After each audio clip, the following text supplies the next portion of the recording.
کیونکہ انہوں نے حکم خدا سے شام سے لے کر مکے تک ہجرت کی تھی، لہٰذا ان کی یہ صفت اتنی مشہور ہوئی کہ ان کا اصلی نام کیا ہے دنیا بھول گئی اور ان کی صفت مشہور ہو گئی۔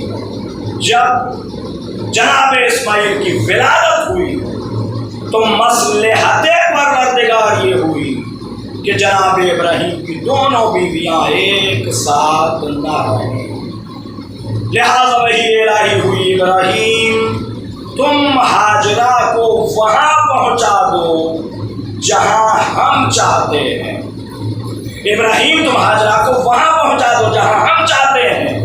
چنانچہ چھوٹا سا قافلہ شام سے روانہ ہوا جس میں جناب ابراہیم ہیں، جناب ہاجرہ ہیں، ہاجرہ کی گود میں چھوٹے سے اسماعیل ہیں، اور ایک گھوڑے پر جناب جبرائیل ہیں انسانی شکل میں، راستہ بتانے کے لیے۔ یہ وہ جگہ بتائیں گے جہاں پروردگار چاہتا ہے کہ ہاجرہ کو پہنچا دیا جائے۔ چنانچہ چھوٹا سا قافلہ شام سے روانہ ہوا، قافلہ چلا، صبح و شام آتے جاتے رہے، رات و دن گزرتے رہے۔ گرمی کا زمانہ تھا، ایک بہت تیز گرم دوپہر تھی، شعاعیں سیدھی پڑ رہی تھیں، اونچے نیچے پہاڑی علاقے کا سفر ہو رہا تھا کہ چلتے چلتے قافلہ ایک ایسے مقام پر پہنچ گیا کہ جہاں کچھ اونچی نیچی پہاڑیاں تھیں، درمیان میں کچھ صاف زمین تھی جسے انگلش میں ویلی کہتے ہیں، عربی میں وادی کہتے ہیں، فارسی اردو میں بھی اسے وادی کہتے ہیں، ان کے پاس کوئی دوسرا لفظ نہیں ہے اس کے لیے۔ چنانچہ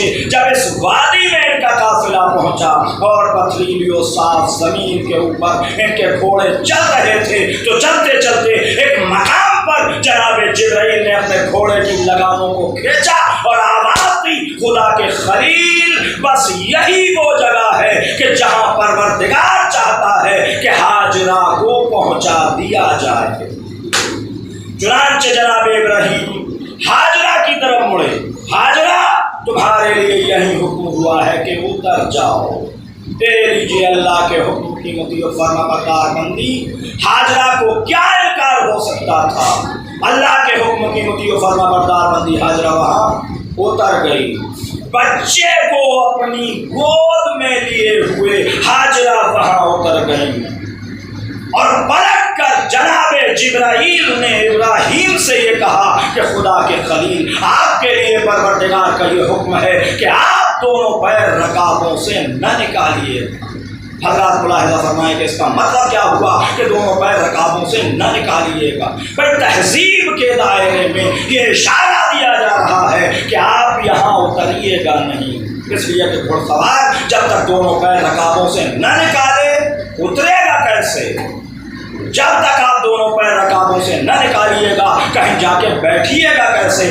اشارہ تھا، بڑے کی بات ہے، لہذا صاف صاف نہیں کہا جائے گا، اشارتاً کہا جائے گا۔ تو جب اتنی سی بات ہماری سمجھ میں آتی ہے تو وہ تو خدا کے خلیل تھے، فوراً گھوڑا موڑ دیا اور کہا کہ جبرائیل چلو، اور جاتے جاتے ایک مشک پانی جناب ہاجرہ کے حوالے کر دیا اور کہا کہ یہ رکھ لو، بس یہی گلزاد راہ ہے، کھانا پینا پیسہ ضرورت جو کچھ بھی سمجھیے گا، صرف ایک مشک پانی۔ اور اس اللہ کی بندی نے پلٹ کر یہ نہ پوچھا اپنے شوہر سے کہ مجھے کس پا چھوڑ کے جا رہے ہو،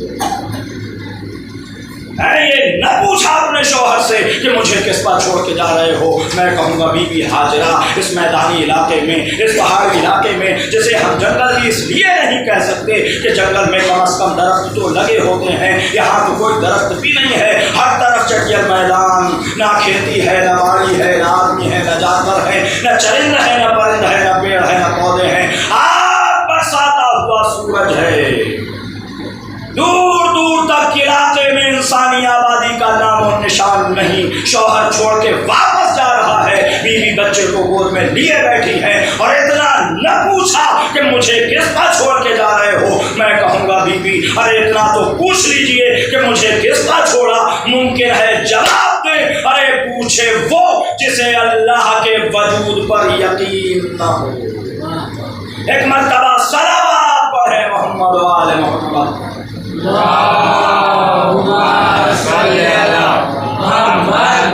پوچھے وہ ان پر یقین نہ ہو، خلیل اللہ ہو یا نہ ہو، اللہ تو ہے، بس جو ہے وہی انتظام کرے گا، گھبرانے کی کیا بات ہے۔ اور دیکھیے ایک فطری بات یہ ہے کہ جب کسی کا کوئی کہیں جاتا ہے تو اس کے عزیز، اس کے اقربا، اس کے چاہنے والے بہت دور تک اسے دیکھتے رہتے ہیں۔ مثلاً کوئی ٹرین سے جا رہا ہے تو ڈبے سے منہ نکال کر پلیٹ فارم پر کھڑے ہوئے اپنے عزیز، اپنے رشتہ داروں کو وہ دیکھتا رہتا ہے، اور ٹاٹا بائے بائے خدا حافظ یہ سب ہوتا رہتا ہے۔ تو جناب ابراہیم ہاجرہ کو خدا حافظ کر کے جا رہے ہیں، ہاجرہ جناب ابراہیم کو دیکھ رہی ہیں، بہت دور تک جناب ہاجرہ جناب ابراہیم کو دیکھتی رہیں، لیکن جب اونچی نیچی کالی پیلی پہاڑیوں کے درمیان جناب ابراہیم کا گھوڑا گم ہو گیا تو ہاجرہ نے پلٹ کر ادھر دیکھا۔ اب جو پلٹ کر ادھر دیکھا تو عجب منظر دیکھا کہ وہ مشکیزہ پانی کا جو جناب ابراہیم دے کر گئے تھے اور اسے زمین پر رکھ دیا تھا، اس پر ایک کالا بچھو بیٹھا ہوا ہے، ایک بڑا سا پہاڑی کالا بچھو، اور وہ مشکیزے میں اپنے ڈنک مار رہا ہے، اور جہاں پر وہ ڈنک مارتا ہے پانی کی دھار وہاں سے نکلتی ہے۔ اے لیجیے یہ پانی تو یوں بہ گیا، زہریلا بھی ہو گیا، پلانے کے قابل بھی نہ رہا اور بہہ بھی گیا۔ اب جب پلٹ کر بچے کی طرف نگاہ گئی تو کیا دیکھا کہ بچہ پیاس سے تڑپ رہا ہے۔ ماں تھی، ماں سمجھ جاتی ہے کہ بچہ بھوکا ہے یا پیاسا ہے یا کوئی تکلیف ہے یا کہیں درد ہے، لہٰذا ماں تھی سمجھ گئی کہ بچہ پیاسا ہے، اس لیے کہ ماتوا جی کو غریب شخصیت کا نام ہے، سمجھ گئی کہ بچہ پیاسا ہے، سوچا پانی تلاش کیا جائے، ادھر ادھر دیکھا کہیں پانی نظر نہیں آیا، وہاں سے چھوٹی سی پہاڑی نظر آئی، سوچا اس پہاڑی پر چڑھ کر دیکھ لوں شاید کہیں پانی مل جائے، دوڑتی ہوئی اس پہاڑی پر پہنچ گئی، لیکن وہاں سے دیکھا تو کہیں پانی نظر نہیں آیا، وہاں سے دوسری چھوٹی سی پہاڑی نظر آئی، سوچا اس پہاڑی پر بھی چڑھ کر دیکھوں شاید کہیں پانی مل جائے، دوڑتی ہوئی اس پہاڑی پر پہنچ گئی، وہاں سے دیکھا تو وہاں بھی کہیں پانی نظر نہیں آیا، گھبراہٹ میں پھر ادھر آئیں، پھر ادھر گئیں، پھر ادھر آئیں، پھر ادھر گئیں، 7 چکر لگائے،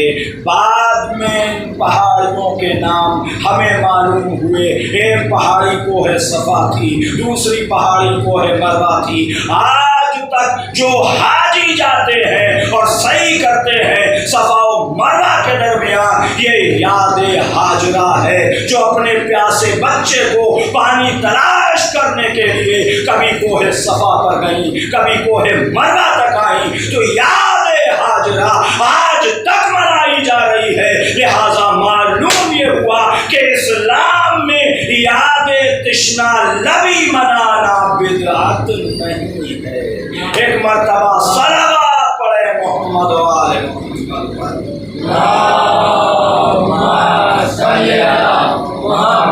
اسلام میں یاد تشنا لبی منانا بدعت نہیں ہے۔ ہاجرہ نے پانی نہ پایا، اتنی صحیح و کوشش کے باوجود جب ہاجرہ کو پانی نہ ملا تو مایوس ہو کر پلٹی ہوئی۔ اب جب بچے کے قریب آئیں تو کیا دیکھا کہ بس اب آخر ہے، سانس نکلنے ہی والی ہے، ہاتھوں پیروں میں کھچاؤ جو آخری وقت کی علامت ہے موجود ہے، لہذا منہ پھیر کے کھڑی ہو گئی کہ ماں دم نکلتا دیکھ کر کہیں دامن صبر ہاتھ سے چھوٹ نہ جائے، کہیں پروردگار کو میری کوئی ادا بری نہ لگ جائے، لہذا میں دیکھوں گی۔ منہ پھیر کے کھڑی ہو گئیں، کافی دیر تک منہ پھیرے کھڑی رہیں، لیکن آخر ماں تھی، آخر فطرت بھی تو کوئی شے ہوتی ہے، فطرت نے مجبور کیا، کہا آخری بار اور دیکھ لوں کہ زندہ ہے یا مر گیا۔ اب جو پلٹ کر دیکھا تو عجب منظر دیکھا کہ بچہ بھی زندہ ہے، سانسیں چل رہی ہیں، کروٹیں بدل رہا ہے، ایڑی رگڑ رہا ہے، اور جہاں پر ایڑی رگڑ رہا ہے وہاں سے پانی کا ایک صاف و شفاف چشمہ جاری ہے۔ خوشی سے چہرہ کھل اٹھا، ہائے یہاں تو پانی بہ رہا ہے، یہاں سے تو چشمہ پھوٹا ہے، لہٰذا جلدی سے مڑی اور مڑ کر پانی چبلو میں لے کر بچے کو پلانا شروع کیا۔ یوں بچہ پانی پیتا گیا، یوں بچے کی حالت سدھرتی گئی، اور چند ہی لمحات میں پانی نے بچے پر آب حیات کا کام کیا، اور پانی پی کر بچہ ایک دم تر و تازہ ہو گیا جیسے کوئی تکلیف تھی ہی نہیں۔ اب خود بھی اتنا تھک گئی تھی، صفا و مروہ کے درمیان دوڑی تھی، دل مضطرب تھا، پریشان تھی، لہٰذا کتنی پیاس لگائی ہوگی، لہٰذا خود بھی پانی پیا، اور پانی پی کر وہیں کے ریت اور سنگریزے کو پانی کے چاروں طرف چکرا جیسا ہماری اردو میں کہتے ہیں بنا دیا۔ پانی اس چکر میں بھر گیا، پاک پانی چمکنے لگا، آسمان پر سورج، کھلی ہوئی دھوپ میں پانی چمکنے لگا۔ آسمان پر کچھ پرندے اڑ رہے تھے، انہوں نے زمین پر پانی دیکھا، وہ اترے اور اتر کر انہوں نے پانی پیا، اور پانی پی کر بجائے اس کے کہ وہ اڑ کے کہیں چلے جاتے، وہ وہیں پر منڈلانے لگے، وہ وہیں پر گھومنے لگے، وہ وہیں پر گول گول چکر کھانے لگے، گویا یہ فضا میں طواف ہو رہا تھا، یہ فضا میں طواف ہو رہا تھا۔ بہت دور ایک قافلہ پیاسا بھٹک رہا تھا، انہیں پانی کی تلاش تھی، کئی دنوں سے ادھر ادھر بھٹک رہے تھے، پانی نہیں مل پا رہا تھا انہیں۔ ان کے سردار کی نظر پڑی، بہت دور ایک بلندی پر کچھ پرندے ہیں جو اڑ رہے ہیں، اور وہ اڑ کے کہیں جا نہیں رہے ہیں، وہ وہیں پر مسلسل منڈرا رہے ہیں، گھوم رہے ہیں۔ لہٰذا اس نے سوچا کہ شاید وہاں پر پانی ہو، لہٰذا چل کے دیکھنا چاہیے۔ یہ تو تلاش میں تھے ہی پانی کی، لہٰذا سردار نے حکم دے دیا، پورا کے پورا قافلہ چل پڑا۔ جانوروں کی سیدھ لیے ہوئے سا راستہ وہ جانور بتا رہے تھے، لہٰذا کافی دور چلنے کے بعد سردار قافلے کو لے کر اس منزل پر پہنچ گیا کہ جہاں پر پرندے اڑ رہے تھے، جہاں پر پرندے اڑ رہے تھے وہاں پر پہنچا تو عجب منظر دیکھا کہ ایک بیوی ہے جو بچے کو گود میں لیے بیٹھی ہے، اور پانی بھرا ہوا ہے سامنے چھلک رہا ہے۔ سردار تمیزدار آدمی تھا، آتے ہی پانی پر ٹوٹ نہیں پڑا، حالانکہ پیاسا تھا۔ آنے کے بعد پہلے بیوی کو سلام کیا، بیوی نے جواب سلام دیا، ہاتھوں کو جوڑا سردار نے، بیوی ہم بہت پیاسے ہیں اور بہت تکلیف ہے ہمیں اس پانی کی وجہ سے، اب یہاں پانی مل گیا ہے، بھرا ہوا ہے، اگر آپ اجازت دیں تو ہم اس میں سے تھوڑا سا پانی پی لیں۔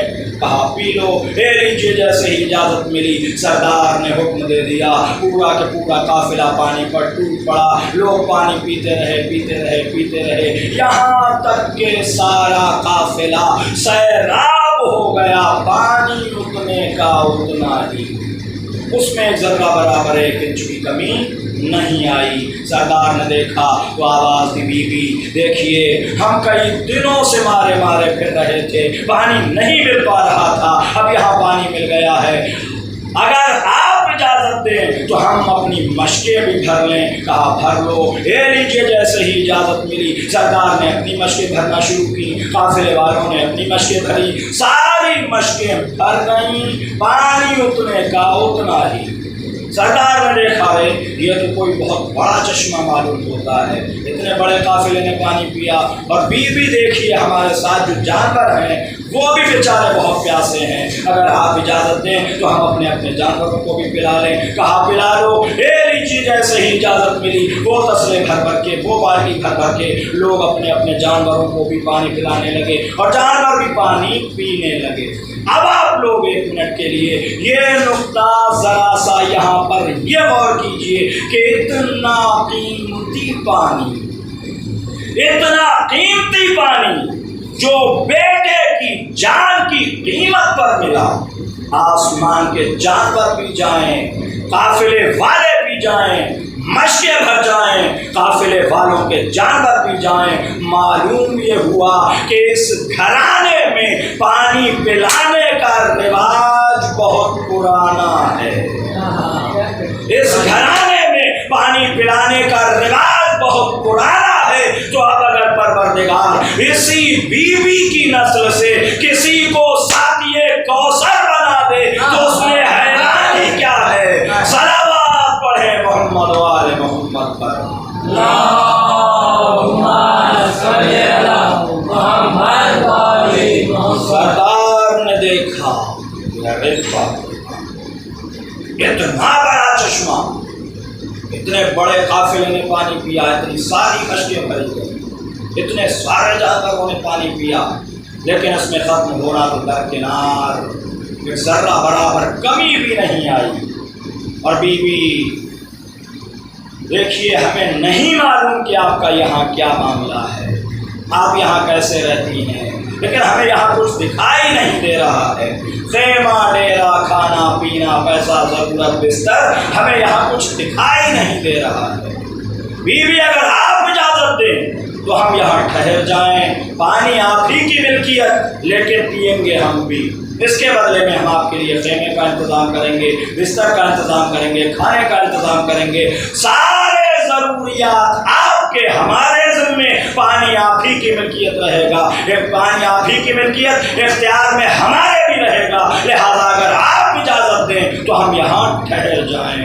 کہا ٹھہر جاؤ، اے لیجیے جیسے ہی اجازت ملی، سردار نے حکم دے دیا، پورا کے پورا قافلہ اتر پڑا، عورتیں اتر آئیں، بچے اتر آئے، خیمے لگنے لگے، ڈیرے لگنے لگے، اور بیچوں بیچ آج جہاں خانہ کعبہ بنا ہوا ہے وہاں پر جناب حاجرہ کا خیمہ لگایا گیا، اور اس کے گرد و نواح میں قافلے والوں نے اپنے اپنے خیمے لگا دیے، اور کچھ ہی دیر میں وہاں پر یہ منظر تھا کہ خیمے لگے ہوئے تھے، ڈیرے لگے ہوئے تھے، بستر بچھے ہوئے تھے، اور جناب اسماعیل کو قافلے والوں کے بچے اپنی گودی میں لے کر ادھر ادھر ٹہلنے لگے، عورتوں نے ساتھ جلدی جلدی چولہے جلا دیے، آگ سلگنے لگی، کھانا پکنے لگا۔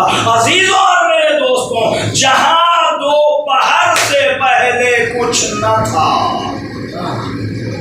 جہاں دوپہر سے پہلے کچھ نہ تھا، وہاں شام ہونے سے پہلے کھانا بھی تھا، پانی بھی تھا، آدمی بھی تھے، جانور بھی تھے، مرد بھی تھے، عورتیں بھی تھیں، بچے بھی تھے۔ یہ ہے من یتوکل علی اللہ فہو حسبہ، جو اللہ پر بھروسہ کرتا ہے اللہ اس کے ساتھ ہے۔ ایک مرتبہ صلوات پڑھیں محمد و آل محمد۔ اللہم صلی علی محمد و جو آل اللہ پر بھروسہ کرتا ہے اللہ اس کے ساتھ۔ میں نے ابھی جملہ کہا تھا کہ سردار تمیزدار آدمی تھا۔ دیکھیے عزیزوں، ہمیں پوری تاریخ اسلام میں کبھی تمیزدار آدمیوں سے کوئی شکایت نہیں ہے۔ پوری تاریخ اسلام کو اٹھا کر دیکھ لیجئے، تمیزدار آدمیوں سے ہمیں کوئی شکوہ نہیں رہا۔ ہم آج تک اس سردار کی تعریف کرتے ہیں کہ پورا قافلہ اس کے ساتھ تھا، ایک کمزور عورت، ایک تنہا عورت، ایک مجبور عورت، ایک بے بس عورت بچے کو گود میں لیے بیٹھی تھی۔ کیا تھا کہ آ کے پانی پی لیتا، کیا روک لیتی اسے؟ لیکن نہیں، ہم آج تک اس سردار کی تعریف کرتے ہیں کہ اس نے بات تمیز سے کی، پہلے سلام کیا، پھر اجازت لی، پھر پانی پیا۔ بس یہی جھگڑا تو ہمارا اس دنیا سے ہے کہ آل محمد سے جو کچھ چھین کے لیا ہے، اگر مانگ کے لے لیا ہوتا۔ صلوات پڑھیں محمد و آل محمد پر۔ اللہم صلی علی محمد و آل محمد۔ یہ ہے جناب حاجرہ، عظمت و جلالت کی نشانی۔ تاریخ آگے بڑھتی ہے، ہمیں ایک بیوی اور نظر آئی، دنیا کی چند عظیم الشان بیویوں میں سے ایک، دنیا کی چند عظیم مرتبت بیویوں میں سے ایک جناب کلثوم۔ لیکن قرآن مجید نے جو ان کا رول لکھا ہے وہ بہت ہی مختصر ہے، لیکن بعض مختصر واقعات بھی کبھی کبھی نتیجے کے اعتبار سے بہت اہم مانے جاتے ہیں۔ یہ جناب موسیٰ کی بڑی بہن تھی اور کوئی اتنی بڑی بہن نہیں۔ جب جناب موسیٰ کی ولادت ہوئی تو باقاعدہ سمجھدار تھیں، معاملات و مسائل کو سوچنے اور سمجھنے کی صلاحیت ان کے اندر موجود تھی۔ چنانچہ جب موسیٰ کی ولادت ہونے والی تھی تو وہی الہی ہوئی، اے مادر موسیٰ، جب موسیٰ کی ولادت ہو تو تم انہیں ایک صندوق میں رکھ کر دریائے نیل میں ڈال دینا۔ چنانچہ ایسا ہی ہوا، جب موسیٰ کی ولادت ہوئی تو ان کی ماں نے انہیں ایک صندوق میں رکھا اور رکھنے کے بعد دریائے نیل میں ڈال کر چلی آئی۔ ماں تو کلیجے پر پتھر رکھ کر بیٹے کو دریا میں ڈال کر چلی آئی، لیکن بہن کلثوم جو ماں کے ساتھ ساتھ گئی تھی وہ دریا کے کنارے چلنے لگی۔ اب آپ پس منظر دیکھیے گا، ادھر ادھر دریا بہہ رہا ہے، دریا میں موجیں ٹھاٹے مار رہی ہیں، موجوں کے اوپر صندوق بہہ رہا ہے، کنارے بہن چل رہی ہے۔ بہن کی نظر بھائی کے صندوق پر ہے، بھیا ابھی خیریت سے ہے، ابھی پانی میں ڈوبا نہیں، ابھی خیریت سے ہے، ابھی پانی میں ڈوبا نہیں، ابھی خیریت سے ہے، ابھی پانی میں ڈوبا نہیں۔ چلتی رہیں، اب کتنی دور چلیں، 1 فرسخ 2 فرسخ 1 فرلانگ 2 فرلانگ 100 گز 200 گز، یہ خدا کے علم میں ہے۔ بہرحال چلتی رہیں، چلتے چلتے اس مقام پر پہنچی جہاں پر دریا سے ملا ہوا فرعون کا محل تھا۔ محل کی حالت یہ تھی کہ دریا کا پانی محل کی دیوار کو ٹکر دیتا تھا، محل کی دیوار دریا کے پانی میں اتری ہوئی تھی۔ اب یہاں سے کسی انسان کا دریا کے کنارے چلنا ناممکن تھا، یا تو کشتی آئے اس پہ بیٹھ کے جائے، یا اتنا لمبا چکر کاٹ کے تو فرعون کا جو محل تھا سینکڑوں بیگھے میں لبود، تو یہاں تک تو آ گئی، یہاں راستہ ہو گیا بند، اب کیا کریں؟ اب کھڑی ہو گئی، کہا جہاں تک نگاہ کام کرے وہیں تک دیکھ لیتی ہوں۔ دیکھتی رہی، بھیا ابھی خیریت سے ہے، ابھی پانی میں ڈوبا نہیں، ابھی خیریت سے ہے، پانی میں ڈوبا نہیں، ابھی خیریت سے ہے، پانی میں ڈوبا نہیں۔ ابھی صندوق نگاہوں سے اوجھل نہیں ہوا تھا کہ انہوں نے دیکھا کہ فرعون کے محل کی چھت سے 2 3 4 5 آدمی جھماجھم غوطہ خور دریا میں کودے اور صندوق کو اپنی طرف کھینچا اور لے کر چل دیے اور فرعون کے محل میں داخل ہو گئے۔ انہیں یقین ہو گیا، اطمینان ہو گیا کہ بھیا خیریت سے فرعون کے محل میں پہنچ گیا، دریا میں ڈوبا نہیں۔ اب یہ خوشی خوشی محل کی طرف چلی۔ ظاہر سی بات ہے دروازے پر پہرا بھی ہوگا، کوئی عام انسان کا گھر تو تھا نہیں، کوئی بھی آئے داخل ہو جائے، سپاہی بھی ہوں گے، پہرا بھی ہوگا، لیکن قرآن کہتا ہے کہ کسی نہ کسی ترکیب سے، کمزور لڑکی کو کون روکتا ہے، کسی نہ کسی ترکیب سے یہ اندر پہنچ گئی۔ جب اندر پہنچی تو وہاں پر عجب منظر دیکھا کہ جناب آسیہ بچے کو آغوش میں لیے بیٹھی ہیں اور کہہ رہی ہیں کہ اس بچے کو تو میں پالوں گی اور یہ بس مجھے مل گیا اور اب میں اسے ضائع نہیں ہونے دوں گی۔ اور فرعون بھی کچھ خاموش سا ہے، مخالفت نہیں کر رہا ہے۔ لیکن تھوڑی دیر میں ایک مسئلہ، ایک پرابلم یہ پیدا ہوئی کہ بچہ کسی کی طرف متوجہ نہیں ہوتا، بچہ کسی کا دودھ نہیں پیتا۔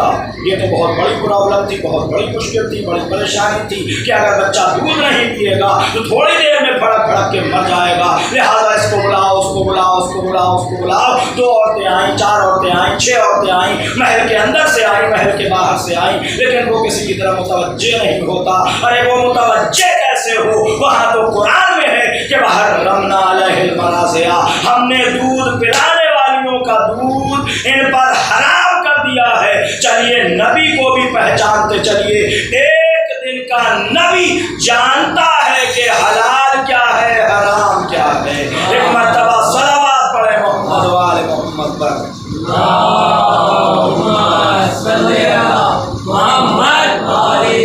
اب قرآن کہتا ہے کہ جب پرابلم بڑھتی جاتی ہے، پریشانی بڑھتی جاتی ہے، تو قرآن کہتا ہے کہ جناب کلثوم آگے بڑھی اور آگے بڑھنے کے بعد کہا کہ ایک خاندان کو میں بھی جانتی ہوں، ایک خاندان کو میں بھی جانتی ہوں جس میں ایک بیوی دودھ پلانے والی ہے، اگر تمہارا حکم ہو تو بلا لاؤں۔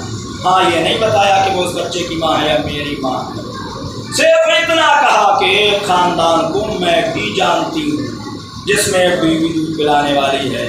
دیکھیے بڑے لوگوں کا مزاج یہ ہوتا ہے کہ جب ان کی غرض ہوتی ہے تو بڑے بااخلاق ہو جاتے ہیں، بہت ہی اخلاق و محبت کے ساتھ فرعون کلثوم سے پیش آیا اور کہا کہ جاؤ جلدی سے بلا کے لے ہی آؤ، اور دیکھو کہیں دیر نہ کرنا، بس جانا اور جا کے لے ہی آنا۔ اب یہ خوشی بخوشی اپنے گھر کی طرف چلی۔ ماں بیچاری اس طرح وہ اندیشے میں بیٹھی تھی کہ پتہ نہیں میرا بچہ کہاں پہنچا ہوگا، زندہ بھی ہوگا یا پانی میں ڈوب گیا ہوگا۔ گھر پہنچی، ایک مرتبہ ماں کے گلے میں باہیں ڈال دی، اماں مبارک ہو، بھیا خیریت سے پہنچ گیا فرعون کے دربار میں، لیکن اماں وہ کسی کا دودھ نہیں پی رہا ہے، اور میں اس سے کہہ کے آئی ہوں کہ ایک کو میں بھی جانتی ہوں، ہاں میں نے تمہارا نام وام نہیں بتایا، پتہ بھی نہیں بتایا، خاندان بھی نہیں بتایا، یہ بھی نہیں بتایا کہ اس بچے کی ماں ہے یا میری ماں ہے، میں اتنا کہہ کے آئی ہوں کہ ایک خاندان کو میں بھی جانتی ہوں جس میں ایک بیوی دودھ پلانے والی ہے، لہٰذا چلو تم انہوں نے بلایا ہے۔ اب یہ دونوں ماں بیٹی خوشی کا خوشی چلی فرعون کے محل میں پہنچی، بچے کو آغوش میں لیا تو ظاہر سی بات ہے وہ تو ماں تھی، فوراً شیر نوش فرمانا شروع کر دیا، اور اس طرح وہ مسئلہ، وہ پرابلم، وہ پریشانی جو پیدا ہوئی تھی وہ ختم ہو گئی، اور قرآن نے اس چیپٹر کو یہیں پر بند کر دیا یہ کہہ کر کہ اس طرح سے ہم نے بیٹے کو ماں سے ملا دیا۔ اس کے آگے جناب کلثوم کا کوئی تذکرہ نہیں ہے، کوئی ذکر نہیں ہے۔ یقیناً وہ بڑی بااخلاق ہوں گی، یقیناً وہ بڑی پاک دامن ہوں گی، یقیناً وہ بڑی عظمتوں کی مالک ہوں گی، لیکن قرآن نے اس کے آگے ان کا کوئی ذکر نہیں کیا ہے۔ لیکن عزیزوں ایک جملہ کہنے کو جی چاہتا ہے کہ بھائی کے ساتھ ساتھ تھوڑی دور بہن چلی تو یہ ادا اللہ کو اتنی پسند آئی کہ جناب کلثوم دنیا کی چند عظیم الشان بیویوں میں سے ایک ہیں۔ اب آپ کا ذہن خود ہی کام کر رہا ہوگا کہ کیا کوئی اور بہن بھی ہے جو دین کو بچانے کے لیے اپنے بھائی کے ساتھ چلی؟ کیا کوئی اور بہن بھی ہے جو دین کو بچانے کے لیے اپنے بھائی کے ساتھ چلی ہے اور ہزاروں میل کا سفر طے کیا ہے اور کس عالم میں چلی ہے؟ آپ جانتے ہیں پہلے دونوں بھائی اور بہن روضہ رسول پر گئے ہیں، آواز دی ہے نانا خدا حافظ، نانا ہم جا رہے ہیں، نانا ہم وعدہ طفلی نبھانے کے لیے جا رہے ہیں، نانا آپ نے مکہ چھوڑا تھا، مدینے والوں نے پناہ دے دی تھی، حسین مدینہ چھوڑ رہا ہے، کربلا والے پناہ نہ دیں گے، نانا خدا حافظ۔ نانا کو خدا حافظ کر کے چلے، بھیا حسن کی لحد پر آئے، بھیا حسن کو بھی خدا حافظ کہہ دیا، اماں کی لحد کی طرف چلے۔ تاریخ بتاتی ہے کہ جب حسین نانا کے روضے پر جا رہے تھے تو آہستہ آہستہ جا رہے تھے، جب بھیا کی لحد پر جا رہے تھے تو آہستہ آہستہ قدم بڑھا رہے تھے، لیکن جب ماں کی تربت کی طرف جا رہے تھے تو اس طرح سے دوڑ رہے تھے جیسے کوئی بچہ اپنی ماں کی آغوش کی طرف دوڑتا ہے، دوڑ کر تعویذ قبر سے لپٹ گئے تھے، اماں خدا حافظ، اماں ہم جا رہے ہیں، اماں آج کے بعد اگر آپ کی قبر پر چراغ نہ جلے تو نانا سے شکایت نہ کرنا، اس لیے کہ آپ کی قبر پر چراغ جلانے والا حسین ہمیشہ کے لیے کربلا جا رہا ہے۔ اے اماں کیا اپنے لال کے ساتھ کربلا نہ چلو گی؟ اماں لہو میں اپنا چمن دیکھنے چلو، زینب کے بازوؤں میں رسن دیکھنے چلو، عزاداروں زینب کے بازوؤں کی بات آئی، قبر بطول کو زلزلہ آیا، آواز آئی اے میرے لال حسین، میرا عباس کہاں ہے؟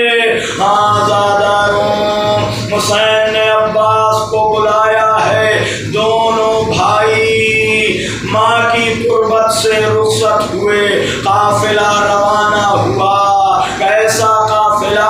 جس میں کچھ بچے بھی ہیں، جس میں کچھ جوان بھی ہیں، جس میں کچھ ضعیف بھی ہیں، جس میں کچھ عورتیں بھی ہیں۔ قافلہ چل رہا ہے، ایک منزل گزری، دوسری منزل گزری، تیسری منزل گزری، چوتھی منزل پر جب یہ قافلہ رکا تو ایک مرتبہ وہ ہماری کہ جس میں جناب زینب سوار تھی، اس میں سے ایک آواز نمودار ہوئی، اماں فضہ، اماں فضہ، جاؤ جا کر میرے بھیا حسین کو بلا لاؤ۔ ہاں زاداروں، فضہ نے حسین کو بلایا۔